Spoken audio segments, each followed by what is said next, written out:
Storytelling is a very important part of our culture, and some people are better storytellers than others. And my guest today is a storyteller. But before you know the person that I'm here with today, my name is Islamia Adekola, and I'm your host on Dialogues with Islamia, where we bring to you insightful stories of creators, creatives, entrepreneurs, entertainers, and so much more. And like I said, my guest is a storyteller and is a multimedia content producer. I have with me Ogami, the superstar, one and only Ayo of Ibadan, Ayo Adams. Hello.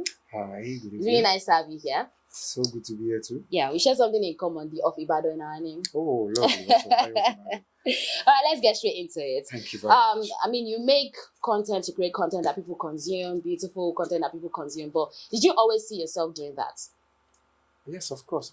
I knew that I was going to make stories.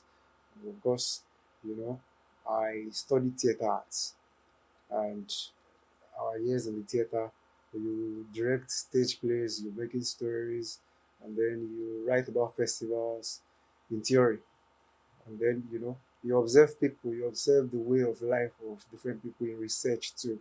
So I had started doing all of these things in school. So it's just stages that these were just stages that metamorphosed into what I have become today, and what I started doing all over the years. Yeah. Okay, so was it that you wanted to study theater arts, or it was like, oh, I wrote jam and jam jammed me into theater arts? Because I think for a lot of people that you meet sometimes when they're studying, maybe performing arts or theater arts, it's like, well, I wanted to study law, I wanted to study mass comm, and then they just gave me this and that. You get. So was it what you wanted to do originally? I wanted theater art. I Oh, loved wow. theater. Okay, so you've always loved performing. Of course. Oh, I love the art of performance, and it was something that interests me. So, when the opportunity came, I said, oh, it's fine. Just jumped I at love it. theater. Okay, but what did your parents think about that? Because I know that I mean now you see parents accepting that as a career choice for their children because they're like, more I today digital, they are even consuming content on more on like Facebook and other social media platforms. But at that point when you told them, you like shit, theater okay. So how was it like? Did they feel like okay, you can go on, or When I they were very gained supportive? admission, my father followed me to my Ooh. department. Yes, and then I remember that when we got to our department, we saw one doctor, Dr. Emorowa, was our level advisor. He told me when we were leaving and said, and call to the doctor man, one of the doctor man. My father was happy and my mother was happy that I wanted to do what I love to do. Plus, I was in the arts in my secondary school classes. So these things were not so unexpected. They just knew that it was only a matter of time that this were going to happen.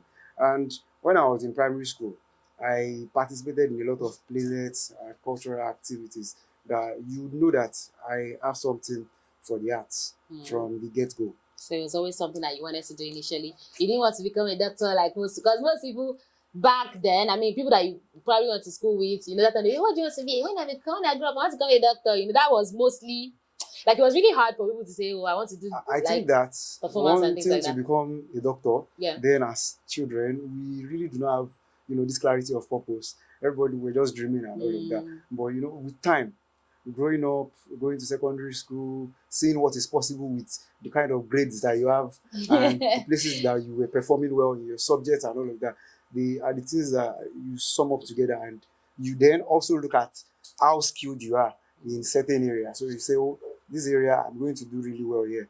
For me, I think that I do not have a very strong hold in mathematics and science subjects from the very beginning. So when I look at where I had strength, I see that I had strength in art courses, and then I do excellently well in literature, in English, and then creative thinking. So I knew right from that moment that it was only right that I would go to the arts. Okay, so why cultural storytelling though? Because I mean, people tell different kind of stories, and maybe not a lot of people are interested in all this cultural storytelling, telling people about how, oh, if you go to one particular village, maybe in Oyo State, or if you go to one particular village in Ogun State, there's this thing there or there's that thing there, and you've done that like over the years. There's been so much documentaries and content that you've put out in regards to that form, paying attention to like culture, some things that products of culture and things like that. So why? I mean, it could be something else. I mean, sitting down here, they are depicting of the fact that you really love the culture. So why cultural storytelling? Why can it not be something else that everybody else? So what was it that interested you in wanting to tell people about culture? I think that what stood out for me was that I saw a gap Mm, in the storytelling space. I felt like I could feel the gap for storytelling about the way of life of the place that I come from. And there were not so much people doing that. So that was quite a motivation. And also because there were some stories that I was looking out for to read about.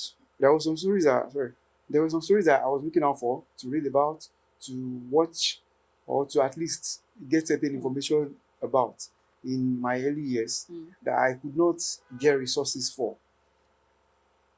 So I took it upon myself and I made it my responsibility that I would go after these stories.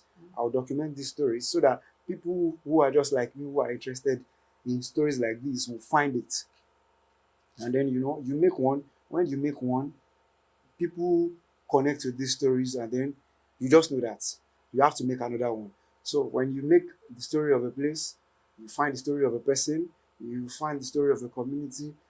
Before you know it, you are just all in there, and you mm. make more and more and more. And that's how it began. And over time, I see myself owning that area and say, okay, this is what I want to be doing. Okay. So what about, because I think that might be difficult because especially when you go somewhere, you say, "Oh, I want to shoot this thing. I'm trying to tell this story." The people that you're going to might not understand your purpose there. They might not understand what you're trying to do, and sometimes they might see you. They might just be very hostile because they're wondering, like, what's going on? Like, why are you bringing camera here? I mean, you know how people can be. Some people are not very camera friendly. When they see you bring out camera, they are very threatened and things like that. So, have you gone through maybe very embarrassing experiences or even crazy experiences that they're like, you cannot shoot here, just go away? Because I know that there's some cultures too that don't really like to review some certain things about their culture or maybe let people into their culture like that. So have you ever faced, like, really, I know you would have, definitely embarrassing experiences, crazy experiences that you're like, I just need like 2 million days, I just want to rest first before I even think of something else? What I tell people Yeah. who venture into storytelling that involve people is that you need to learn ethics. Mm. You know, what is too much to show about people? What is less to show about people? What should you show? What should you not show? So when I want to embark on a storytelling that involves people like that, what I do is that I first of all go to that community to go and immerse myself in the community, relate with community members before I bring out camera. So before I bring out camera, you will fall in love with my idea. And when you fall in love with my idea, it is even you that will tell me, when are we going to do this? So it is really difficult for me to say that I have a moment when I've been embarrassed by people. Because the moment I come to you and I share the purpose of what I am doing with you, if you do not key into it, I'll take my time, I'll go away. And maybe if I find another way to come in again, I'll do that. But if it is really, really that difficult to get into that area or get into that environment, I just know that That's it. that's it. We Mm. put it aside. But for me, the first thing I do is that I relate with the people first, then we'll go with the story later. Because it is when you relate with the people that you know how to tell their story. Because if I go anywhere now and I just put the camera down, I Yeah. feel yeah, yeah. So anything that you see at that point in time, you should face it. But what I do is that I go to a community, I make friends with the people in that community, I pick people who have similar interests as mine, who want to maybe get the stories of their people out there, and then we start plotting. We start plotting, and over time, I ask them, Egbon, Ejo, I want to the Bambi by you. Where should we go to here? Mm. This and this and this. Even when you're moving about, when anybody tries to stop you, it is these friends that you have made Mm. in that community that tell you, yeah, no, he's one of us.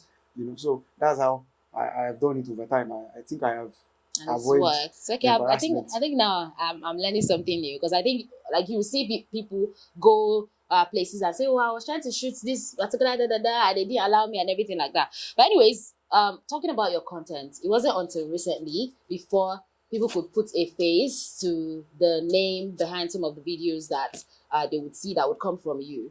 Was it like you are like an introverted person, or you're like, I just want to tell the stories, I don't want to put my face out there?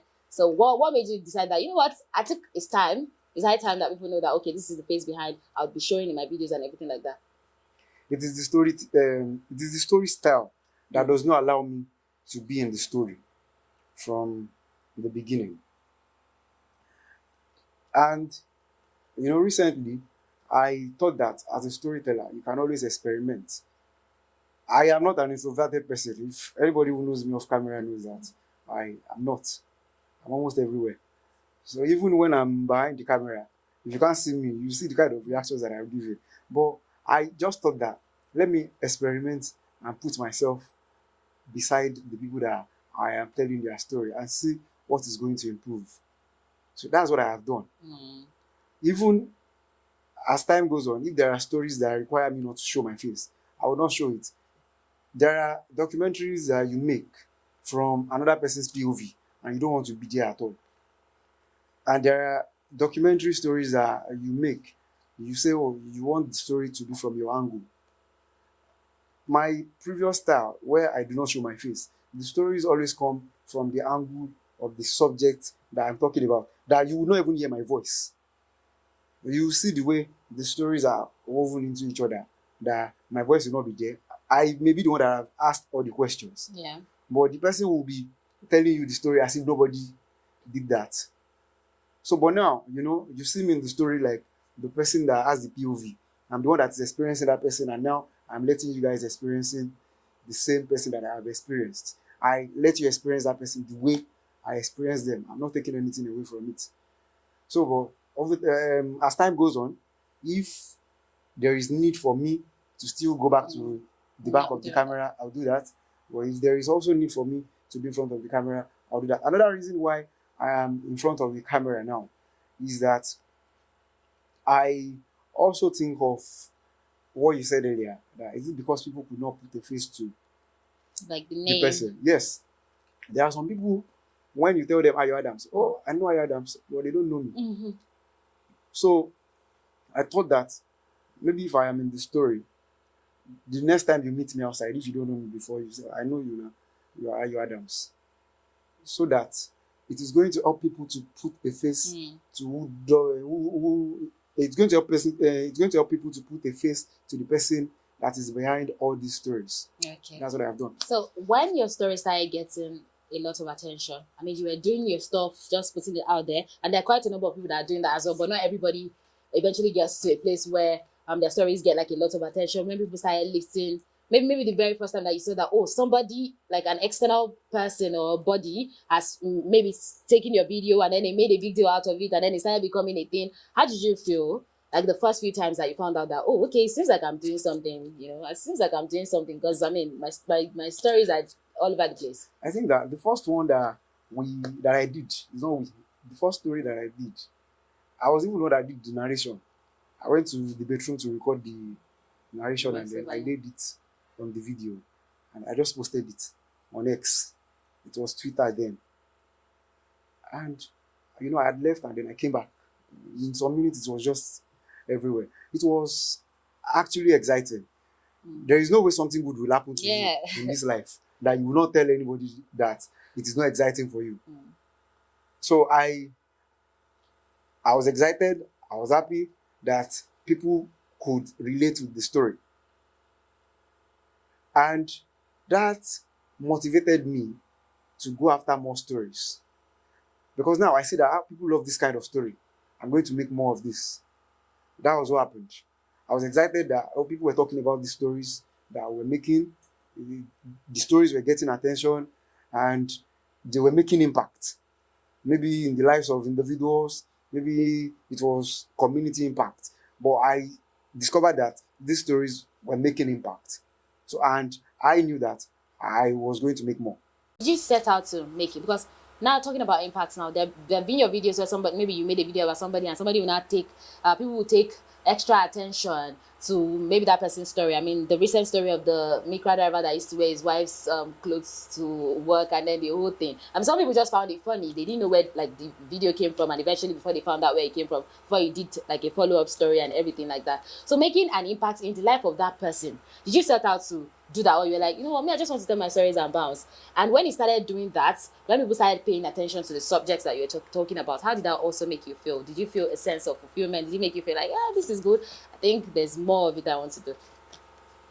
For me, I see storytelling as something that you do and you make impact with it. S- Storytelling is a narrative that you carve out, and at the end of the day, you are able to influence people with that story. That you are able to change the perception of different persons towards the subject that you are telling the story. You know, I think there is something that people used to say that, oh, in Africa we should start telling our stories. Yeah. Why do we want to tell our stories? Because we wanted to make because we want to make impact. That's why we want to start telling our own stories. We discovered that the way that certain people have been telling our stories does not portray Africa the way we that we live in Africa experience it. And now we thought that if we as Africans tell our story, it is going to convince the people who see us from outside to see Africa is a beautiful place. Sometimes some people will say this is Africa, but this person will not show you this side of Africa because it does not fit their narrative. Storytelling is about impact, and that's what I set out to do from day one. That when I tell your story, there must be an impact in the story. I'm not telling a story to just tell it and go. Why? If I tell you that this cloth is white, why is it white? Why should I pay attention to it? Why does that cloth matter? That story. If you tell us this man married 3 wives while he was living in Zaria, so what is extra special about it? The angles that you look for that strike people, all those narratives that you now carve together that makes people develop interest in that particular subject, they are what become a very good foundation for the impact that you would make with the story. Okay. And talking about all of this, the fact that you're getting attention, I mean, the attention led you to, you just returned from Rwanda, and this is your second time going to Rwanda to document the art festival, one art festival there. So when that opportunity also came, how did it feel? Like, how did that come about? How did the whole thing feel? Like, oh my God, this is not just like we're going global now, because from Rwanda, I don't know where else, London, everywhere else, like Asian countries, every other continent, going there to document stories. So how did that feel that you're not just only telling the story of your own people now, but that's the story of some other people that you've never experienced before, and that's you going out there. So how did you feel when that opportunity came to you? It was opportunity meets preparation. I prepared myself for days like that by telling stories of my own people. So, when I got the invite, sent me an invite. I got an invite from the art festival, and then they asked me that they would love me to come down and be a part of the festival. It was an art festival. It is an art festival. I mean, I was excited, and also, it's even if I wanted to give up before, at the moment, they reached out to me from all the way from East Africa. That, Oga, would you like to be part of this and let us tell this story together? I just said, so storytelling can carry you from this country to another country, or can carry you from this Ibadan to Lagos. I knew that something was right. It was exciting. I called my parents. Mommy, see, this is what has happened. And then, they were excited. They prayed for me. And I was also ready. I was getting myself ready to make sure that I make the best story out of that place. That I did not leave that place without my impact being felt by the people. All right. So how was it like meeting creators from there as well? Because everybody is just normal. That the fact that you came from Nigeria. There's a way we like to do our things. There's a way they like to do their things as well. So what have you noticed like with like the creative scene over there that you feel like, oh, maybe there's one or two lessons that you've learned from there, or maybe one or two things that you feel like, oh, if you do this like we do it in Nigeria, it probably will be better, or it probably get more impact, since we're talking about impact. I think I love Rwanda, and I love the creatives in Rwanda too. They are just as open and friendly like my Nigerian colleagues here. You know, you get to that place and people start introducing you. I meet Ayo, Ayo, you know, Ayo, and then they ask you, what's your Instagram? And they look you up on Instagram. Oh, we should do something together. Oh, we like to do this together. They are very much open to collaboration. And also, you know, you have a good time around them because you get to talk about the arts, you get to talk about life in Rwanda, and then you get to talk about what you and them can do together. They are not difficult people. Because I remember that the first time when we were making documentaries with them, when you tell them, sit down like this, they answer you. When you tell them, oh, we are meeting by 4, they are already there. They are very much welcoming and they know how to throw praises around. Ah, nice job. I saw what you did yesterday. I love it. They are just like that. When I returned here this year, they were very much excited to see me. Oh, Ayo, it's been a while. They always look forward to work with you. And I see Rwanda as a place that different creatives now, they now converge for this festival that we go to. Because when you go there, you see creatives from Spain, you see people from Pakistan, you see people from Sri Lanka, there are people coming from DRC, and a lot of people coming from different countries. You just come together. Oh, my brother, my this, my that. People who you don't know. Yeah.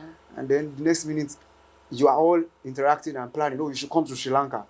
We have a festival in Sri Lanka. We want you to be there next year. Are you going? I'm going to go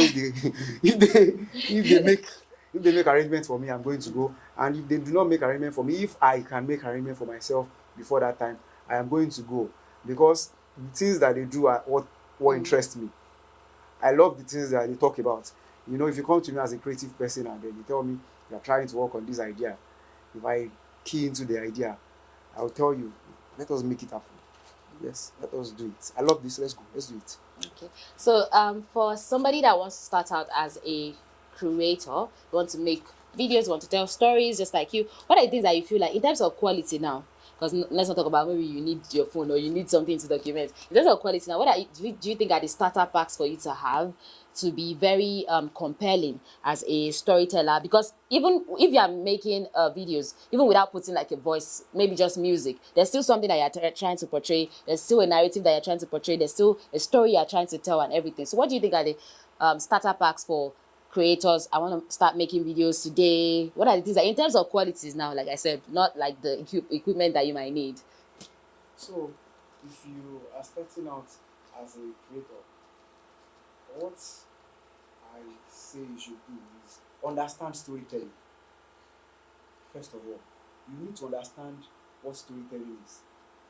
Because when you say you want to start out, nobody should start out storytelling because you heard that somebody blew up with a particular narrative and that's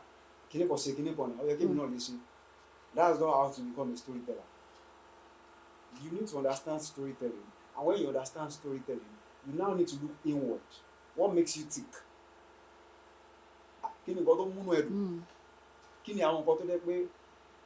wake you up, what are the things that when they wake you up in the middle of the night, please, I want you to talk about this. You can do it non-stop. And by that, I mean find your niche. I can't, because somebody did something in probably food. Food, yeah.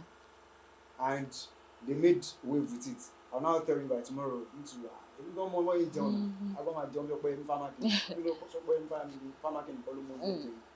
can eat now. You can fail because you're not prepared for it. So you need to know what storytelling is. You need to find your niche. Is it fashion that makes you tick? If you are good at fashion, focus on fashion. If it is sports that you do well in, and even in sports, there are different types of sports. If you are interested in badminton, go and be documenting badminton. If you like football, go and be documenting football. We also have people who do food storytelling. I can count a lot of them that do food storytelling. If it is not food for you, if it is culture, make sure that you understand what they are doing in all this kind of niche, and that you are ready for the niche. You need to weigh in the strength, you need to weigh in your weakness, you need to look at the opportunities in that particular area, and you need to look at what are the threats. At any time, if I do like 1 or 2 stories now, won't I be hanging? Yes, it's not the one that you do like 2 stories, 3 weeks, 4 weeks, you don't have anything to talk about again. When you're done with that, and you're sure that you have clarity of niche, you must be somebody that is interested in research. You must be very interested in research. You must be, I think that for you, you see research, you see you as a storyteller, it is something that you cannot separate. Because if you want to talk about me now, you are telling my story now. And in fact, I am very much impressed that you know that I have been to certain places. The questions that you are bringing shows that you have researched about me. If you don't know anything about me now, you just come on that seat and then start seeing different things, and I will just begin to wonder. Say, Mom, what else you buy? She gets so. People must be invested. People must be very much invested in research. If you are doing storytelling, be much invested in research. And then after this, you should now begin to plan. Begin to plan how to tell your stories. So learn techniques, learn storytelling techniques. When you must have learned different storytelling techniques, you can even learn from other creators. I always say that there is no learning in isolation in what we do these days. In your field, if you already have people who are already ahead of you, go and look at the works that they have done. I think I mentioned this somewhere. I said, me, I watch BBC, I watch CNN. Some days, me, I just sit down on Instagram. I look at what all of you are doing on Instagram. I don't, you like what they should do. Okay, you like opening a I love this one. I love the way this girl danced. I love the way this boy moved his body. So I get inspired by what different persons, different storytellers are doing. And it helps me to say, this is how I want to do my own too. You need to be able to watch people. You need to be able to watch people do their thing and be inspired by what they do. It helps you to become a better storyteller. But when you say, I want to do my thing, you don't send now. That all those kind of moves, you don't create room for growth. You know what I'm saying? Yeah. Okay. So recently too, you started making like I don't know if it's going to be a series. This thing where you're shaking tables of employer-employee situation, telling people to check their contract before they sign. Yep. I want to know if it's coming from a place of experience, because if it's coming from a place of experience now, it means that we're going to get more juice, we're going to get more story, we're going to get more tea as per how to, like as an employer, as an employee, how to act. If somebody wants to give you a job, you'll not be so excited that you are not looking at whatever contract that they're giving to you and all of those things. So what even prompted you to decide that, you know what, this table, I'm going to shake it? Because in this part of the world, sometimes we're afraid to shake that kind of table because it's like, you know, employer now, it's somebody that is employed you. So people will just be like, I'm just so glad to have a job. I'm just so glad. So sometimes they don't pay attention to all of this. So what made you decide that, I must shake this table? It's not a table. Okay. Yes. So what is it I'm not then? shaking it. Okay. For me, I I have over the years, I have worked in different places. I've had very friendly bosses. I've had friendly colleagues, and also I've experienced the other side of all of these things, and I just find them fascinating. Now, I see that the workplace is not well talked about by many people. Even when people do well in the workplace, not a lot of persons are telling stories about the workplace. How do you become an high achiever in the workplace? How do you move from A to B in the workplace? How do you handle this in the workplace? I see that a lot of people are not doing that yet. So I volunteered myself and say I am going to make contribution about the workplace in my platform. And my intention is not just to talk about the bad. Mm. My intention is to sorry. My intention is to balance the good and balance the other side too, so that if you are a newly employed person, you know what to look forward to. When you look at the stories or when you watch what I have been talking about, it helps you to learn one or two about what the workplace is about. This content of the story is not directed at anybody. Okay. It is not a jab at anyone. Tomorrow I will wake up now and I will praise certain activity in the workplace. And yes, some of these things they come from experience, because you cannot give what you don't have. Even if it's not your own experience, it's like other No, people's you experience. cannot give what you don't have. If you have not seen something, you want to be talking about it, it is almost not going to be balanced. So it comes from a place of experience. And I think it's really important that you're doing that, because the first video I saw, I was like, okay, what's going on here? Because the thing is, like I said, people hardly talk about all of those things. Because I think in Nigeria, we're just sometimes grateful that, oh, I have a job, I have a job. So I've realized that sometimes with people, that's what makes them like gladly just be like, oh, I should come to work 9 to 11. No problem, I'll just append my signature to it. So some people are too excited to just be a part of the workforce. Also, I think that people want to talk, but you just have to start the conversation from somewhere. If you start the conversation, other people will join you. And you see now, these days, when we talk about what happened in the workplace, there is someone that has experienced it, and then when you go into the comment section, there's someone telling you, oh, I've seen this before. This has happened to me before. It is just like when you tell me, the last time that I went to a wedding, they didn't give me 2 minutes, they gave me one. But they didn't give me food at all. No, the last wedding that we went to at this, they gave us just 1 minute. So you see, that's how you make your stories to spur other people to tell their own. If you start a particular story, you can spur other people to tell their own story too. You get what I'm saying? Absolutely. Okay, another part of you that I think is also interesting would be the event promotion thing.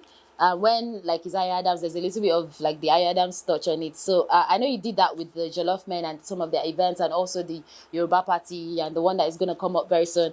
At one point, if I sleep and I wake up, I know I'm definitely going to see like something talking about the Yoruba Party like on my timeline, on my feed and everything like that. And it was like, okay, he was already making a mental note to your head as a person watching it that if I miss this thing, I'm definitely going to be missing out on something. So how did you even get into the whole, you know what, I'm just going to bring my touch to this thing, I'm going to make it like, I'm going to blow it up, the whole event like promotion thing, because that's such a thing for everybody to be seeing that, oh, this information, so nobody will be like, oh, I didn't hear about it, but somebody reposted it, or there's a video, there was a video yesterday, there's a video today, so there's something, there was a flyer, there's something that is talking about it that is compelling you to come and attend the event and everything like that. So is it because maybe you've attended some events, or maybe you've seen the way some events are being managed, and you realize that I don't think you guys are doing so much for this thing to actually blow up, for people to actually know about it? So how did you get into all of that as well?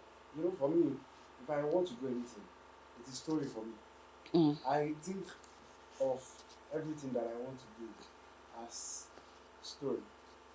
So from the beginning, when I want to start, I plan with the intention of telling a story. If you call me or invite me to head an event for you, what I start thinking about is that we need to make this memorable. But how do we do that? Is that we must make sure that we bring storytelling into it.